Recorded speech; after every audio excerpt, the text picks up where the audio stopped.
Since today is my birthday, it's customary in Chabad to make a Farbrengen, a Hasidic gathering.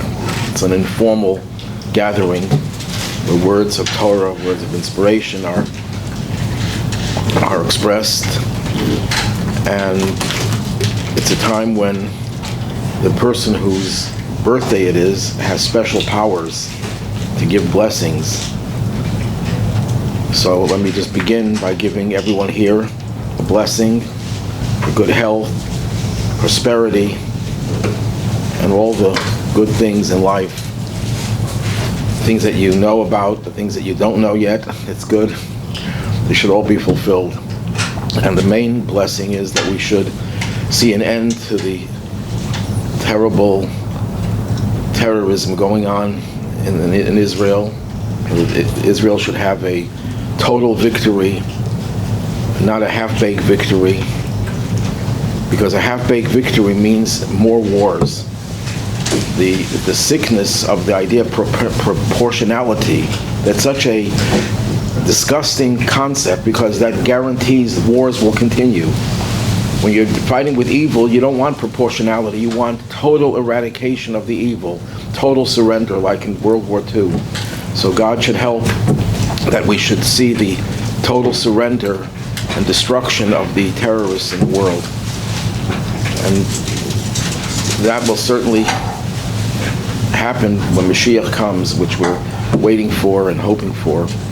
So l'chaim, l'chaim. If anyone would like some wine, have some. Thank you. Happy birthday. Thank you.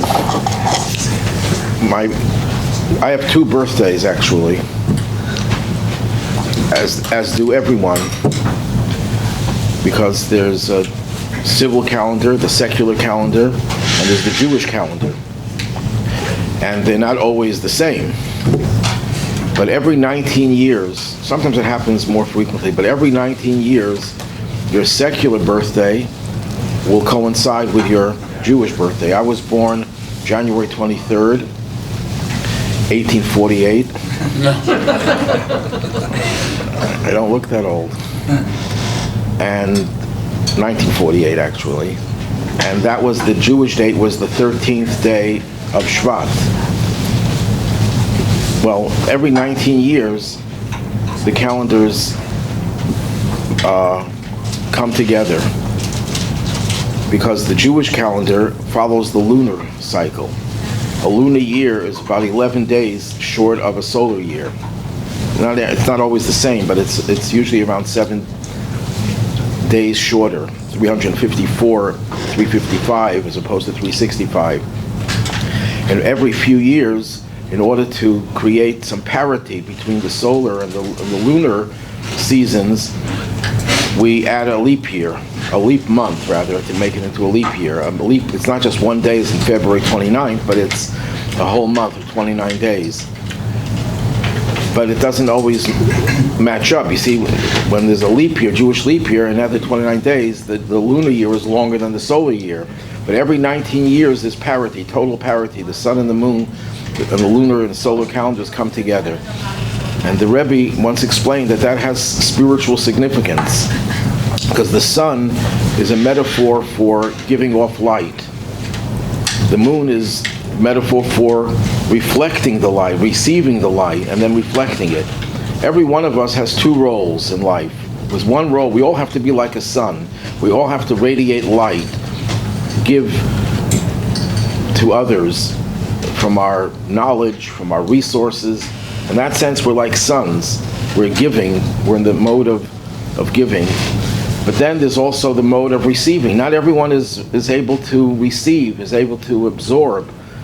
We have to work on being able to be receptive to what others give us.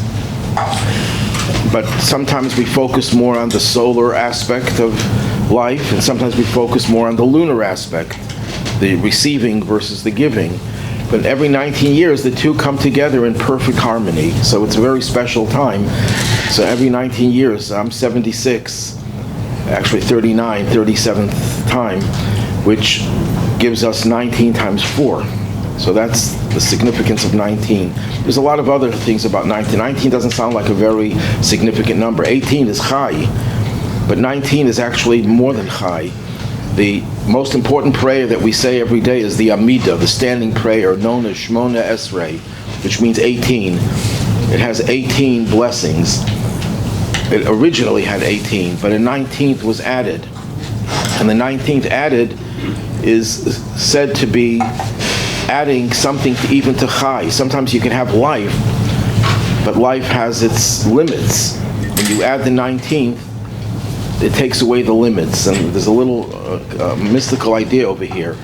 Why do we have 18 blessings? So the Talmud says it corresponds to 18 vertebrae. Then the 19th blessing corresponds to another little bone in the body. It's called the luz bone, and that bone is indestructible. And that's the bone that in the Messianic age God will use to reconstruct our bodies even after we're gone. That means the 19th blessing corresponds to an idea that brings permanence into our lives. So it's a very significant number, 19, although most people just focus on 18. This week's Torah portion starts off with the Jewish people leaving Egypt. After the 10 plagues, we're finally going out of Egypt, and the Torah tells us that God did not want to take the Jews from Egypt to Israel in a straightforward manner. He took them on a circuitous route. Why? Because he was afraid that if they see war and they're very close to Egypt, they might just run right back. So he took them on a long, circuitous route so that if they ever get frightened of war, they're not going to be able to run back so quickly. What was it about? What kind of war was God concerned about?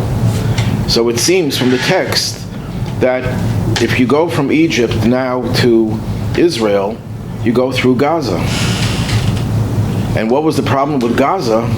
That's where the Philistines lived, which is interesting because the so-called Palestinians were based on the Romans who changed the name of Israel, Judea, to Palestine because of the Philistines, who were always causing problems, wreaking havoc from the very beginning of the Jewish people's coming into the land until they were exiled. So God was concerned that if they go through the land of the Philistines, through Gaza, Jews are going to have second thoughts about going out of Egypt. What is it about the Philistines, besides the fact that they were a militant nation and they started up with us? There's something else about the Philistines. In Jewish sources, it's Philistines, and every nation the Torah speaks about is identified with a certain trait, a certain kind of character trait, negative character traits. The Philistines are known for their cynicism, for their mockery, the lack of respect for anything real, laughing off everything. The first time we find that is when Sarah gave birth to a child. The Philistines mocked Abraham and said, Abraham is not the father. Sarah was abducted by Avimelech, the Philistine king. She conceived from him. It was a mockery. It was just laughing of everything that's holy, just making a mockery of it. And that's one of the most powerful deterrents to anyone's growth. When people experience other people's cynicism, laughing at you, ridiculing your behavior, many especially young people, especially teenagers, they're so afraid of peer pressure. They're so concerned about, they don't want to do anything that their peers will laugh at them. They're embarrassed with their parents. It's interesting how every teenager is embarrassed with his parents, but thinks the other guy's parents are great. Because you think everyone's going to mock you because you have such idiotic parents. That's how teenagers think. And that deters them from growing and doing things responsibly and doing things that have substance and meaning. So the very beginning of the Jewish people, the Jews are going to confront this kind of cynicism. That would be very dangerous. They would go back into Egypt. They wouldn't even want to venture forward. Now that's at the beginning of the Torah portion. At the end of the Torah portion, the Jews confront another enemy, Amalek. Now Amalek, I think I spoke about it in the last class. Amalek was a nation that as soon as the Jews came out of Egypt, and they were going in this roundabout way, Amalek attacked them. So what does Amalek represent? Amalek represents a few things. Number one, the way the Torah describes the attack of Amalek is that Amalek met you on the way. Karcha baderach. He confronted you on the way. Now the Hebrew word for confronting also has another translation, which is to cool you off. He cooled you off. He desensitized you. Amalek is not just an external force, but it's also an internal force that we become desensitized. We lose interest. We're cold to spiritual things. We're cold to virtue. That's the power of Amalek. Another thing about Amalek is Amalek, the Hebrew word Amalek, every word in Hebrew is also a number. It adds up to 240, which is the same numerical value as the word doubt in Hebrew, safek. Safek is 240 and Amalek is 240. Amalek instills doubts. As soon as you start getting excited about something, you get interested in something, Amalek says, who tells you that what you're doing is right, and gives you all sorts of arguments just to sow doubts in your mind. Now, there's nothing wrong with asking questions in Judaism. Judaism is all about questions. You go through the Talmud, there's not a page in the Talmud where you don't find a dozen questions, thousands of questions. Judaism loves the idea of asking questions, but doubts is destructive, because doubts causes you to keep a distance from the things that you should be doing. There's a third thing said about Amalek. Amalek again, numerically adds up to another word, barzel. Barzel means iron. Iron is always used in Jewish literature as a symbol of the sword and the symbol of violence. Amalek confronted the Jewish people knowing that we can get rid of our doubts. We're no longer desensitized, but to force you into violence. Amalek says, you know what, I'm going to attack the Jews, and they're going to have to defend themselves. They're going to have to take up swords and fight. That's what I want. I want them to fight. I want to get them away from their peace-loving soul's attitude. Jews by nature are peace-loving. We don't like to fight. We don't like violence. But sometimes we're forced into it. And that's Amalek's tactic, to cause us to lose our passion and our obsession with peace and love and the lack of violence.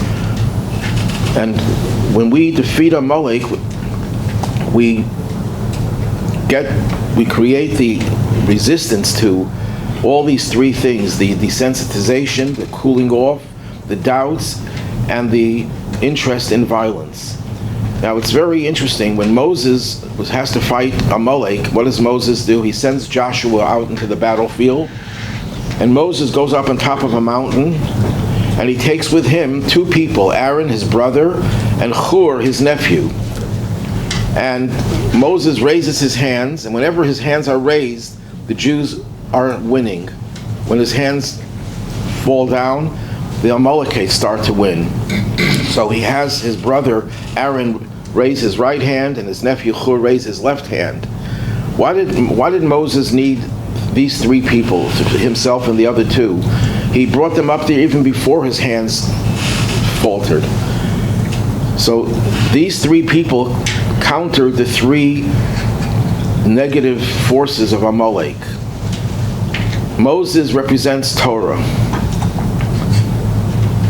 Aaron represents prayer. Hur represents, he was the son of Miriam, a woman who was dedicated to nurturing, to doing kindness. The world stands on three pillars that sages say in Ethics of the Fathers: Torah, divine service, and acts of kindness. So Moses personified the Torah, Aaron personified prayer, which is the service of the heart, and Hur personified acts of kindness. And those are the three weapons that we used against Amalek. When a person has doubts, they don't have clarity in their life. They don't know what my life, What is my life all about? What's my purpose in this world? I don't know why I'm here. Many people have those questions. That's why you need the Torah. The Torah illuminates your path. It tells you why you're here, how to achieve your goals, and takes away and dispels all the doubts. When you're confronted with the desensitization, losing interest, cooling off, that's where Aaron comes in. Aaron is the one who lit the menorah. Why did Aaron light the menorah? The menorah is the symbol of Jewish souls. 7 branches correspond to 7 different character types of Jews, and they have to be illuminated, create within them the passion, the love, and the passion to get closer to God and to their fellow. And Aaron was the one who was able to bring that passion to them, to light and ignite their sparks. And then, in order to make sure that when Jews fight, they don't lose their humanity, even when they're involved in a war, as they are today, that's where Hur came into the picture. Hur was the heir of Miriam's obsession with kindness, with nurturing and doing good. And I think it's an incredible thing. Israel is one of the most militarized countries in the world, but it's one of the least militant countries in the world. There's not a single soldier, I can guarantee you, in Israel who wants to be involved in a war, who wants to be killing even the most evil of people. They do it because they have a responsibility to protect themselves.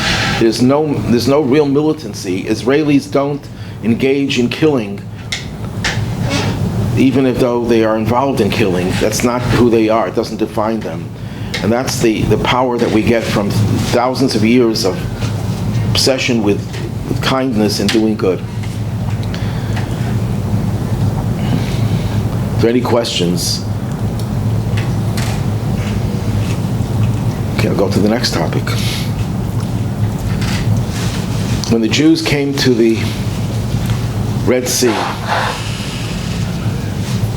they were between a rock and a hard place. I don't know where that expression came from, but maybe it came from the Jews who, after leaving Egypt, they were surrounded. The sea on one side, the Egyptians are pursuing them on the other side. What do you do in such a situation? You're surrounded, you have no escape. So as good Jews, you argue what to do. And the Midrash tells us that there were 4 different camps, 4 different approaches the Jews were arguing about. One approach said, let's surrender to the Egyptians. We're better off being slaves than drowning in the sea or being killed by the Egyptian soldiers. Let's just surrender. We'll go back to being slaves. Another group said, let's fight the Egyptians. We're not going to allow them to take us back. We're going to fight them. A third group said, we can't go back to Egypt, and we can't fight them. We'll never win. We're not trained soldiers.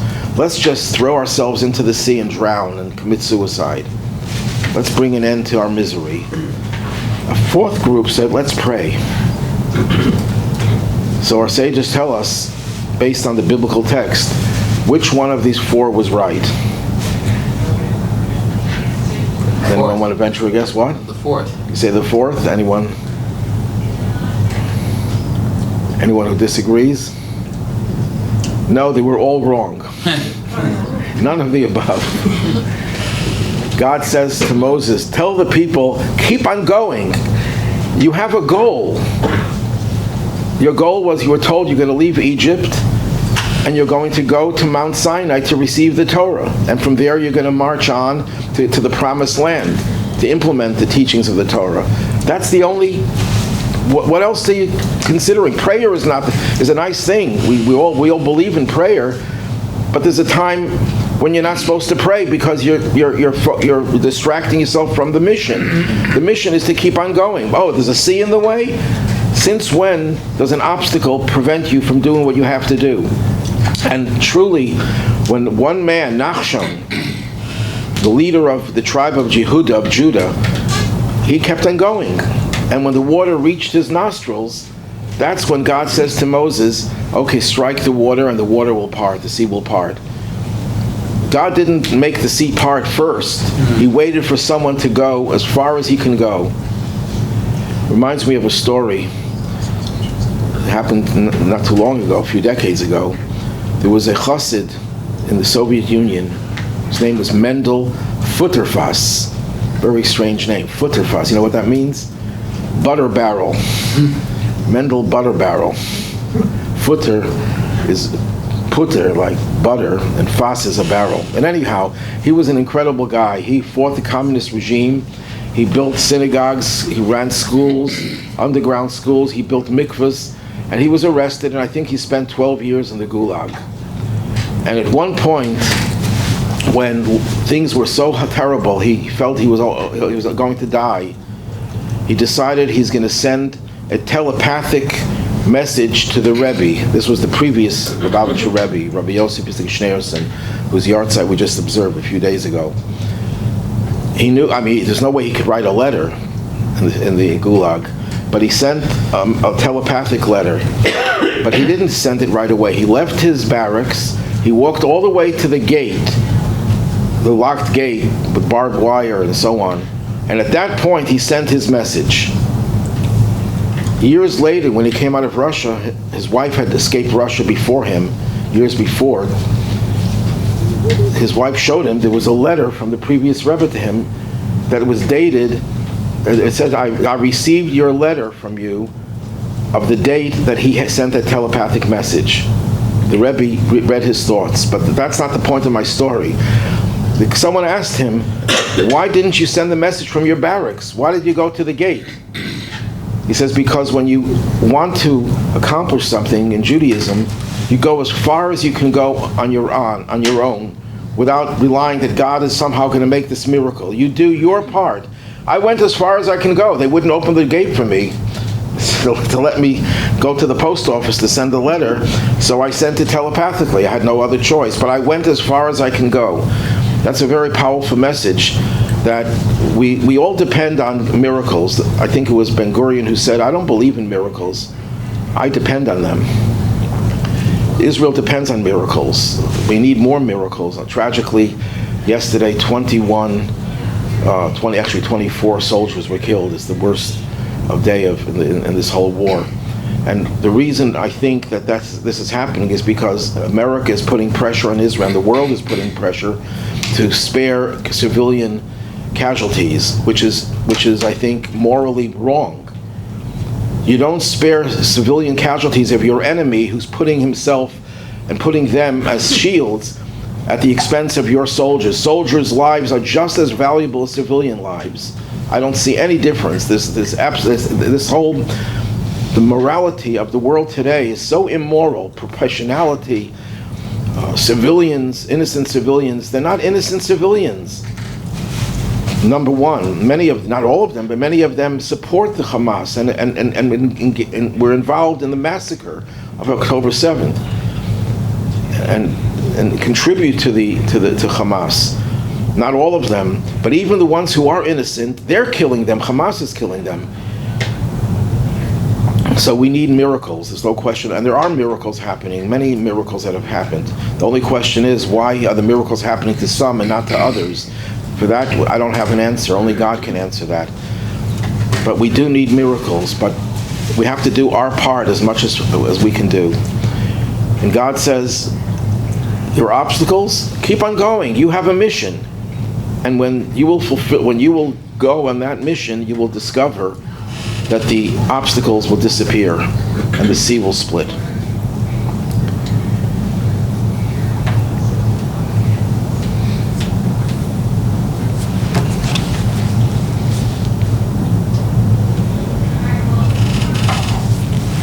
One other theme. The Jewish people are leaving Egypt, and after the sea was split, what happened is the sea spit out the dead Egyptian soldiers who were decorated with jewels, and the Jewish people were taking the opportunity, taking advantage of that, and stripping the bodies from its wealth. Why were they doing this? because God told the Jewish people, I want you to ask the Egyptians for their wealth and take it with you. And the Egyptians were more happy than happy to oblige. So the Jews felt they had a divine commandment to take out the wealth of Egypt. Moses, it says, was doing something else. Moses was carrying the coffin that had Joseph's bones. And the Midrash tells us that Moshe was smart. A smart person gravitates towards doing a mitzvah. So he took Joseph's bones. What exactly does that mean? Okay, it means literally he carried Joseph's coffin. But there's a deeper understanding. What was Joseph's name in Hebrew, Yosef? What does the word mean? Why did he have that name? When he was born, when his mother was giving birth, she said, Yosef Hashem li ben Acher. God should add for me another son. And she did have another son later on, Benjamin. Now, the Torah could have just said, God should give me another son. What does it mean to add for me another son? Just give me a son, or another son. So there's a Hasidic translation that translates the verse differently. That the Hebrew word for another could also mean an outsider, an alien, someone who doesn't belong, someone who's disenfranchised. A son, a child, is someone who belongs. He's your child. What she was saying, I want my son to be someone who can take an outsider and transform the outsider into an insider. There's no such thing in truth as a Jew who's an outsider. It's only in their perception. And it's our mission, and that was the model of Joseph, to take people who think they are outsiders and to bring them in, demonstrating that they're really part of the Jewish fold. They're not really aliens. They're not outsiders. The Hebrew word for bones also means the essence. What's the essence of Joseph? The essence of Joseph is someone who looks at the world and sees the world's perception of insiders and outsiders and says that's not true. There's no such thing as a real outsider. The outsiders are transformed into insiders. And that's a mission for the Jewish people for all times, and for us as well. That when we look at another Jew, we have to see the other Jew, no matter how anti-Jewish they are. We're looking at a lot of anti-Semitic Jews nowadays, Jews who are marching together with terrorists, who are calling for genocide of Jews. These are very misguided Jews, and we would normally refer to them as outsiders. And we don't respect their opinions, but we do still recognize they're still our Jewish brothers and sisters. And we have to try to reach them and bring them back into the fold. I want to just conclude about the birthday. I started off talking about the birthday. Why is a birthday such a powerful day? And I think everyone should, you can call us, we'll tell you when your Hebrew birthday is, when your Jewish birthday is. And that way you can get gifts twice every year. But why is a birthday so powerful? There's a passage in the Talmud, the Jerusalem Talmud, that says that Amalek, the nation Amalek, was always victorious in all of their battles, except when they fought the Jews. Why were they so effective in battle? They were not necessarily the best soldiers. They had a tactic. Whenever they had a battle, they would find all the soldiers whose birthday it was that day, and they sent them into battle. And the day of your birth, the anniversary of your birth, your birthday, your mazel is stronger. Mazel usually translates as your constellation. In other words, your spiritual energies are strongest on the day that is the anniversary of your birth. Because when your soul came into this world, it came in empowered to make a difference in this world. And every anniversary, that power is rejuvenated. You're reconnected to it. So that's a day when you're more likely to succeed. So if you have a big business venture and you have to schedule it, and your birthday is in a week, postpone it for the week, for your birthday. You're more likely to succeed then. But it has to be the Jewish birthday, the Hebrew birthday. You can celebrate the secular birthday, but the power you get on your Jewish birthday. And so if it works for Amalek, it certainly could work for us. That the day that you're born is a day that you have unique powers. As one great rabbi once said, a birthday is the day that God says to you, this world cannot go without you. Because if the world could exist without you, then you wouldn't be here. Why would God create you? You're superfluous, you're redundant. We're not needed. Every one of us has a unique contribution. And the birthday is the day that establishes that fact that you are unique. And no one else could do what you're doing. So again, my blessing to everyone here is God should bless you with all his blessing, all his abundant blessings in every respect, health, wealth, children, family life, everything you could think of that's good. We should all be blessed amongst all of the Jewish people and amongst all of humanity. We should see a world of peace, of true peace, and a world of Mashiach. Amen.